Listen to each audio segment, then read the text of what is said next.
And joining us now here on In the Circle, she's the head coach at JMU. Of course, welcome back, Loren LaPorte, to the show. Coach, how you doing? Doing great. Doing great. Got back from Wilmington late on Sunday night. Girls had the day off, so hopefully we've recovered a little bit and ready for practice today here shortly. Well, what have you learned about your team here through? I mean, we're more than basically the halfway point here. What have you learned about your teams this season so far? Yeah, I mean, obviously with every team this year, they've been thrown a lot of different curveballs and obstacles and just a different way of having to do things when it comes to traveling with all the COVID protocols and things that we had to put in place to make sure everybody's safe. It was almost like the seniors were like freshmen again because everything was so different than their 4 previous years. But they've really handled it well, and what I'm really liking, handle pressure and battle back when we're kind of down. I mean, we've had a lot of games where we've gone down early, and I would say in the past that's always kind of been a struggle to be able to reset and be able to come back. So that's been happening a lot. We go down early in the game and in that 4th and 5th inning, figure the pitchers out and make adjustments and put some runs on the board.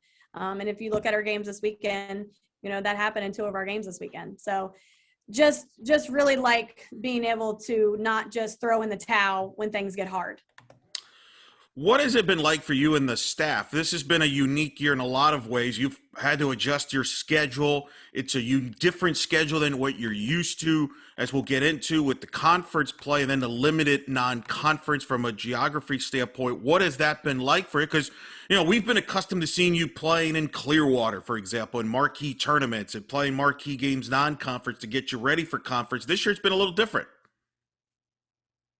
It has. And when I met with our administrators, back in the fall and even in the summer, they're like, the schedule is going to be a little bit different. They even limited us on games this year. So we only got to play 34 games anyway, just with finances and budgets and things like that across the board. That's what JMU decided with, every sports team here. So we just were limited on where we could go also when it comes to the preseason tournaments. They wanted us to stay regionally. They didn't really want us in hotels a whole lot, which we totally understand. It's just one of those years. So we've been doing the best we can. It has been a little bit different as far as, I guess you can say the competition in the beginning of the season. We always like to play a pretty hard schedule, and we really haven't been able to do that. But I would say like the teams that we did play were competitive. We're very lucky where we are because, the state of Virginia has a lot of good teams that compete, at a high level. We have several ACC teams. We played George Washington. They're picked the way that win the A-10. Longwood, we're playing them next week. Radford's always competitive. So we're very lucky where we are regionally and who we are able to play, being that we weren't, able to go down south and play in those, bigger tournaments. So we were fortunate to still put some pretty competitive teams on the schedule. Because of the limited amount of games, does it feel like a sprint? Did you have to adjust as far as how to prepare this team? And of course, obviously there was protocols and things you have to kind of deal with as far as trying to get ready for a season. Yeah, I think the hardest thing was at the very beginning because, at the very beginning of the season, everybody's itching to play. They're done with practice. They're done with inner squatting. They just want to play. And it was really hard the first 3 weeks because we didn't open up until the last weekend of February. So there were 2 weekends where we were watching other people play. And that's hard. That's hard on a team because, we usually open up on Valentine's Day weekend, that 13th, 14th range. And to sit and have to watch and just practice. I would say that was probably the toughest part because our girls just wanted so badly just to get that competitiveness again and get that game-like experience. And, once we started February, we've kind of been rolling. We had 1 pause, but we were fortunate that was only 2 games that we missed, and we were able to make those up. But now, now we're playing every weekend. We're playing midweek, so it kind of seems normal now. It's normal. And then the league this is split into 2 divisions, the North and the South. You're in the South with Elon, UNCW, and Charleston, whereas you got Delaware, Drexel, Hofstra, and Townsend in the North. Just talk about what the league, how did that come out to that decision as coaches and how you figured all that out from a league standpoint? Yeah, I mean, the SWAs, had several meetings in the fall, and we're really going back and forth. I mean, we really didn't know until, end of November, December, that was going to happen. I mean, we had to change our schedule very quickly.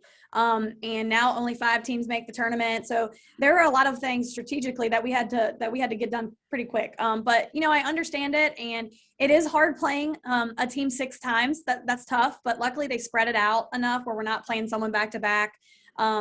So we just have to make it work. We got told this is what we're going to do, and now we're going to do it.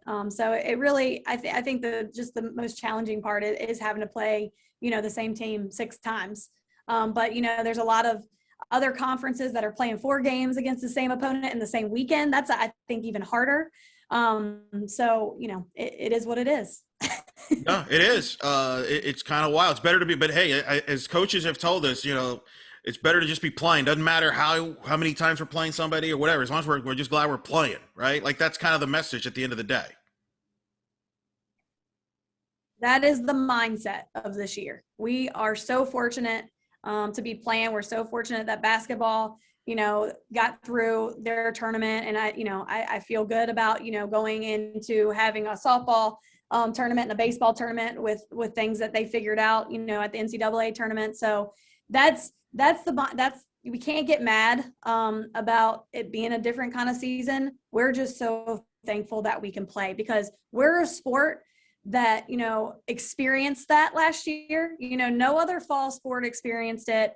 The winter sport obviously got their championships cut, but we lost pretty much a whole season. So I think our girls are thankful that we can play, and we didn't get a phone call in the middle of March saying you're done. So we're happy to be on the field and be competing. No doubt, you're competing at a high level right now. Let's start with talk about your pitching staff. Some new faces, but yet some old faces there. Obviously, a lot of people, the casual fans, obviously know Megan Good a couple years ago, making the run to the Super Regionals. You didn't, that was the big question into last season was, moving on after Megan Good, even though you've all proven you can win without Megan Good from the year that she was out with an injury. Just talk about your staff, though, this year, because it continues to pitch at a high level, left off by, and really kind of building a legacy over there as far as pitching greats there that you've kind of developed. Yeah, I mean, I think when you have some pitching greats like in Jalen Ford and Megan Good and CC, the younger ones that come in kind of see the work ethic, and they want to live up to that. It's kind of ingrained in our culture now. And I can tell you, like, our pitchers are just battling, even when they don't have their best stuff. And, how pitching is, you don't have your best stuff every day. They are battling. And that's what it's really about. Like I said earlier on the call, like, they're not throwing in the towel if they give up 2 or 3 runs, where we have done that sometimes in the past. They're going out the next inning and having a clean inning and getting their offense back in so that we can put runs on the board.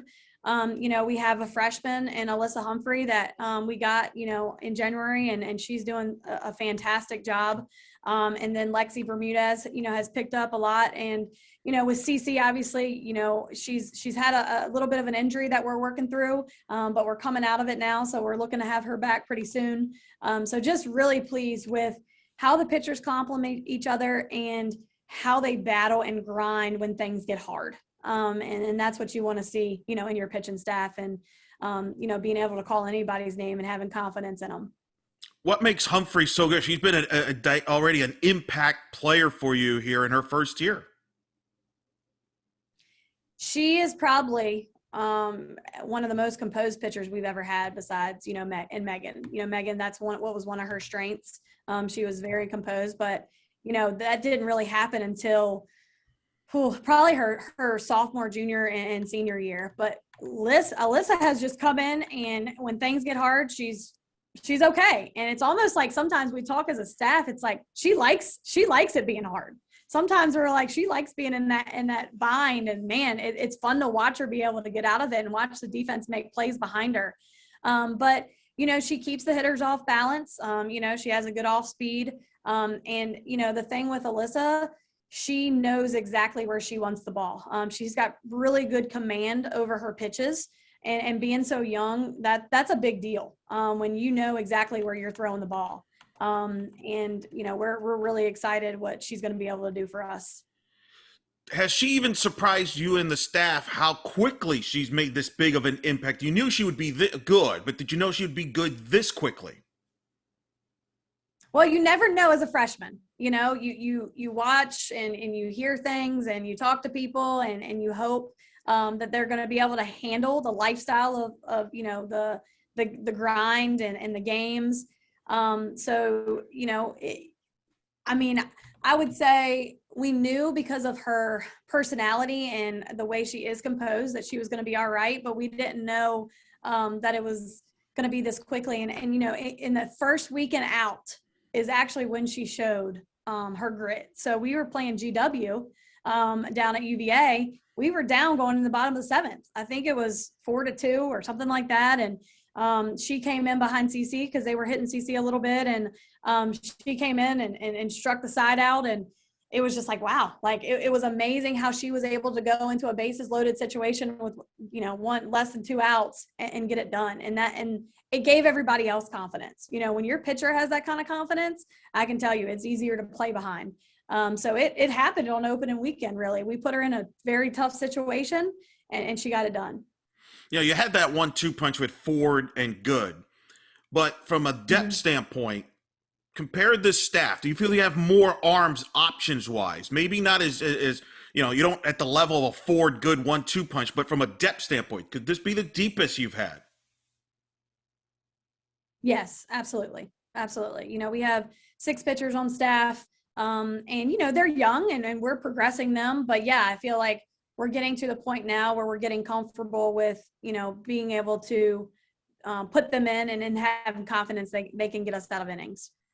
Offensively, obviously, you're dynamic once again, hitting over 300. You got Kate Gordon, which is good. I feel good when I see Kate Gordon because I feel like, okay, that sounds normal. JMU, Kate Gordon in the lineup. I don't know if a lineup can exist at JMU without Kate Gordon. But just talk about your offense led by Kate and others. Yeah, I mean, our offense returns a lot of upperclassmen. As you can see, I think there's only maybe 2 spots in the lineup that are new from previous years. So you have experience there. We've changed it a couple times with where we put certain people, but I think the consistency of it is pretty comparable to past years. Our philosophy is, hitting the ball as hard as we can and being able to, hit the long ball. And that's what's won us a lot of ball games. We've had some rough weekends where it's been tough and we haven't been able to hit the long ball, but we found other ways. This weekend, I was really proud of our base runners. I think we stole, 12 bases this weekend. And that's not the norm for us. So glad to be able to see that we can do other things besides hit home runs to score runs, because sometimes it just doesn't happen.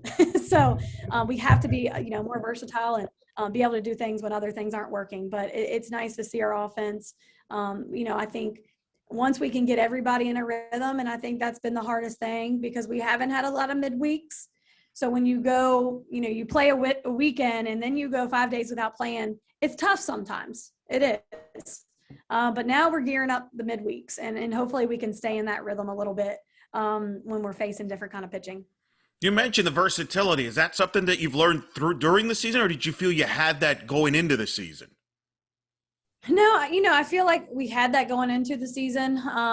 We have some speed on the base, especially in the top of our lineup with, Kate and Sarah Jubis and Madison Iokas. And, we need some players at the bottom to be able to do the same things. But the players at the bottom have done a good job at moving runners and getting runners in scoring position so we can turn over the lineup. They understand how important it is to turn over the lineup so that we can see, we can have as many at-bats as possible.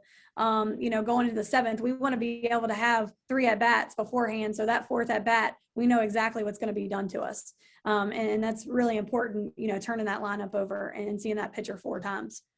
Yeah, I mean, I joked about Kate Gordon there, but I'm sure there was questions as soon as the season got canceled last year, who would be back, who would not be back, what, would you get the extra year eligibility for all the athletes, which they ended up getting that extra year eligibility.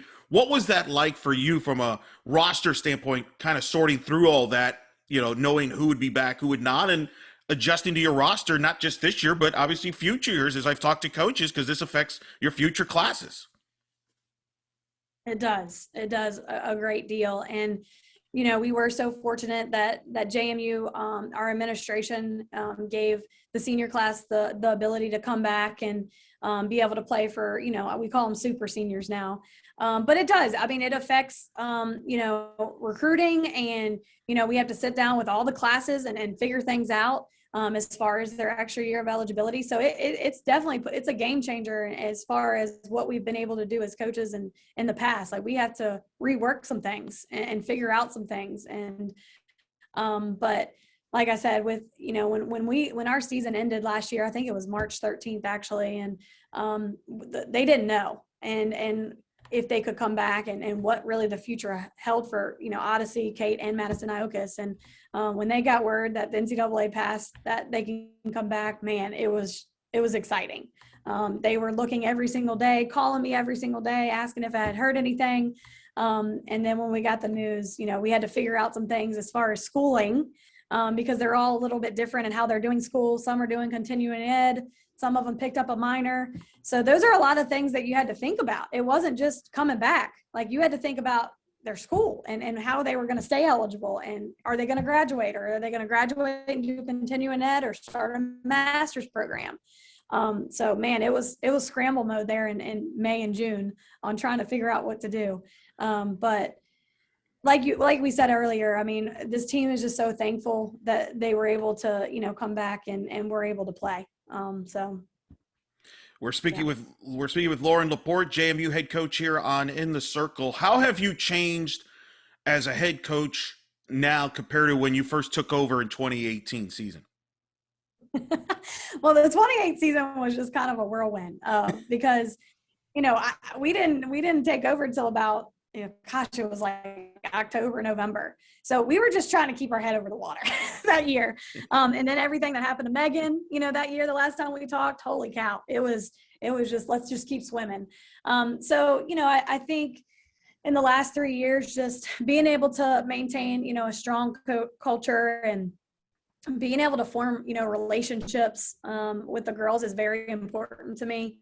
I think it goes a long way when the kids and then our players know that, they're not just a player to us. Like, they are like an extended family and like daughters to us. I mean, to be completely honest, I have 2 kids. So I have a 7-month-old right now and a 5-year-old.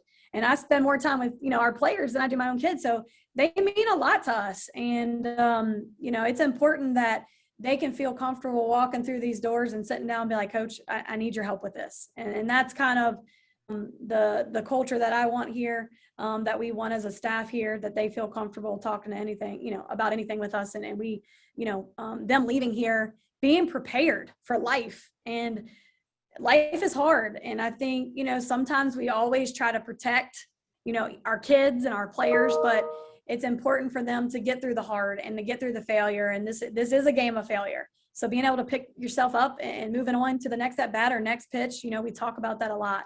So really just talking about life stuff and not just all softball. We're very competitive as a staff, and we're very competitive as a program, and we always want to, finish, winning championships, but it's more than just about the game. It's about, having these players back and being there for them when things get hard and being able to navigate through it with them. Yeah, you're right. And I remember that 2018 season when we had you on was literally the week that you announced that Megan Good was out for the year. And that, welcome to head coaching world. You just got promoted. You have these high expectations with the program that you were part of as on the staff to build. And here you are, you lose one of the greats in Megan Good, and people are like, from the outsider saying, oh boy, they're going to struggle. But how critical was that year for you and the staff? Because I remember you came on and you said, you know what, that's a big loss, but we're going to be fine. We're going to move forward. We're going to be good. And you won the conference that year. You made the tournament. How big was that moving forward for that program to show that in your first year? Well, it was huge because every single year you don't know what's going to happen when it comes to injuries. So, you have to prepare your team for, if somebody goes down, you're next man up, and you got to be ready for it. You can't just rely on your starting 9 all year, because I can tell you, I haven't had one year where I've been, a head coach where I've started with the same starting 9. So I think it's just important to talk to your players, and talk to our players about, being ready when your name's called, because you never know when you're going to get the opportunity. And that's exactly what happened in 2018. Our pitchers that were on staff under Megan with Odyssey and Peyton, they had to step up. And they did for us. And they took the load of it. And, a lot of it comes from leadership within the team as well. Everybody has the same goal. So they push each other when you might, when things change. So I think that has been the message. And I can tell you, Eric, like something has happened every year. So when it comes to injuries and things where players can't play certain games because of this and that. So I'm really proud of the team in the last 3 years. When someone's gone down, man, we've had those that have really stepped up for us. Your 2019 team, you go to Ann Arbor in the regional, a classic regional. Megan Good, Megan Bobain, people will never forget that pitching duel. Some classics. You go to a Monday because of weather. You come from behind and win that regional. It was an exciting regional. Take me through that process. What was it like to win that regional? Because I remember it was close. You wondered, you probably thought maybe we have a shot to host. You didn't host. You get sent to Ann Arbor. But you win that regional, go back to the super regional for the second time in the program. What was that like? Yeah, I'm not going to lie. Like, not hosting a regional really fired our team up. I'm not going to lie to you. It put some fuel into our team. We felt like we positioned ourselves to host that year. And I feel like, we played a competitive schedule that year, but, it didn't happen. And I love it when we can have things that fire our team up, because it's hard as a coach every single game trying to find a way to add some fuel to the fire. And I can tell you, when our names didn't come across as the host, Megan Good and Odyssey Alexander and Kate Gordon, they're like, all right, it doesn't matter where you send us, we're going to get it done. And even after that long game and the first game against Michigan where we lost, I think it was 12 innings, this team was still that did not get us down. And it ended up where we had weather and both pitchers were able to kind of get a rest day. And I felt like we were back at like 100% health, because when you play that long of a game and then you have to turn around that night game, and we had to beat DePaul. Those games aren't just hard physically, they're hard mentally, so to have that Sunday when weather came in, to have that Sunday just to, kind of woosah, it was nice. I'm not going to lie. It was the one time where weather, sometimes I hate being in an outdoor sport because weather affects a lot, but it was the one time where I'm like, okay, like it was so nice to be able to play that championship game all in and being able to be healthy mentally and physically. And man, they were hard fought games, but it was fun. And that, that probably regional, that probably goes down as one of my best memories ever as a coach, even though, we hosted LSU back in 2016 here. Just the fight in the team and they were just so gritty and nothing could stop them. They were just, they did not back down that year. And, then we went to UCLA and they ended up winning the national championship, but I feel like we competed, I felt like we competed out at UCLA. Some things just didn't go our way. And, so yeah, it was a fun year. It was a fun year. Well, and that was the thing. I remember that Michigan regional, people were glued to their sets. It did big TV numbers. Social media was like on top of it. People were watching every pitch. And then even UCLA, I mean, you mentioned they were the number 1 ranked team. Rachel Garcia, who's now in the Olympic team. I mean, it's an incredible experience. And then for you personally, as a head coach, to be opposite of Carol Hutchins, the legendary head coach at Michigan, in her stadium. I know you're just in the moment. It's about the team, but that has to be, there's a part of you there that's got to be like, whoa, I'm going against Coach Hutch in Michigan. You had to pinch yourself there. That's a pretty cool moment. It was. And I honestly, like you just said, like your mind is going so many different directions and how to get the team ready that you don't really think about that until it was all over with. Like it really didn't hit me until we got on that plane to go straight to UCLA. I'm like, oh my God, like, what did we just do? Because you're not thinking about that kind of stuff. All you're thinking about is getting that team ready to win a ball game. You're not thinking about who you're facing, and what I mean. And the legend. I mean, she's a legend of the game, and it really didn't hit me until afterwards when we were on the plane. But man, so much respect for her, and that everybody at Michigan was so respectful, so nice. It was probably one of the best regionals we've ever been to as far as the hospitality. And she's competitive as all get out, but she was just the whole staff was great. And the way they treated us, and I can tell you it was fun, a fun atmosphere with the band, in the outfield. We had never seen that before. Their alumni band, and it was really cool for our kids. It really was. And we've been to a lot of regionals, but that goes down to being one of the best as far as how our kids were treated. How does that experience and having players from that team on this year's team will help you this year with, a lot of uncertainty here? I mean, this is such a unique year. We just had on the committee chairperson. This is a different year from a selection process. They're going to be predetermined sites and so forth. So there's a lot of things you cannot control this year. Whereas maybe years past you kind of could because you had a non-conference schedule that you felt good about and things like that. So how do you approach that this year, knowing there's a lot of things you can't control? You may not host. You may not, you don't know what that circumstance is going to be like. All you can focus on is the conference right now and hoping to make the tournament. Yeah, and I think the girls know that. It's not like it's a surprise. We need to win a conference championship if we want to go to the postseason. And we talked to them about it, with the schedule that we had and not being able, with the number of games, it's going to be difficult. And we need to win a conference championship. So I think that's kind of that's the goal at this point, to make it to the tournament and to get there and really go off and compete for it. And they know that. They know that our team knows that. And we've talked about that in several times. That we need to win a conference championship if we want to go to the postseason. And I think this team, being who we are and how many upperclassmen we have, like, I think we can do it, if we play our best. So they already know what's going to be able to get us there.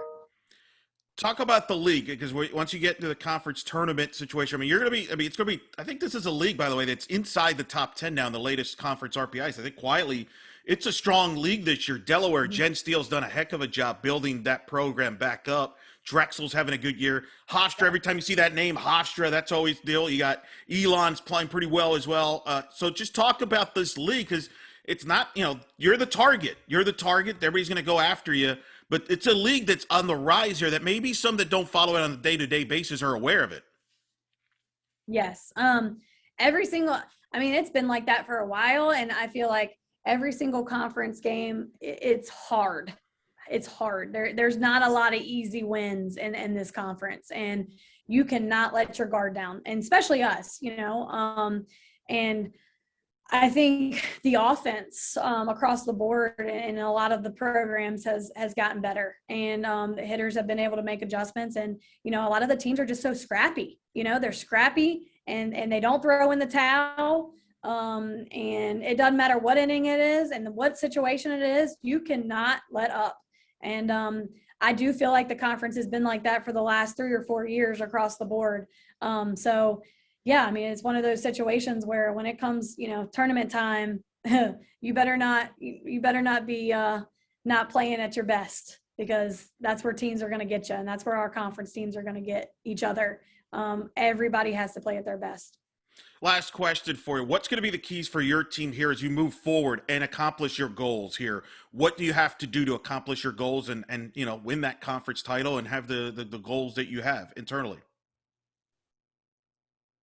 Yeah, I think our offense has got to be able to do what they have the capability of doing. We've gone through some weekends where we've kind of been a little bit out of rhythm offensively, and we can't afford that going into the conference tournament and even down the stretch. Our offense has got to click on all cylinders.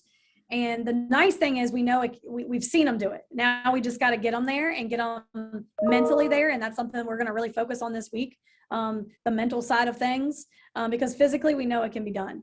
And I think our pitchers have to stay with the mindset of keep throwing. When you don't have your best innings, get back out there the next inning and get off the field quickly. So I think just getting in a rhythm where, for the most part, everybody is playing at a high level. And I think, we've all seen it can be done.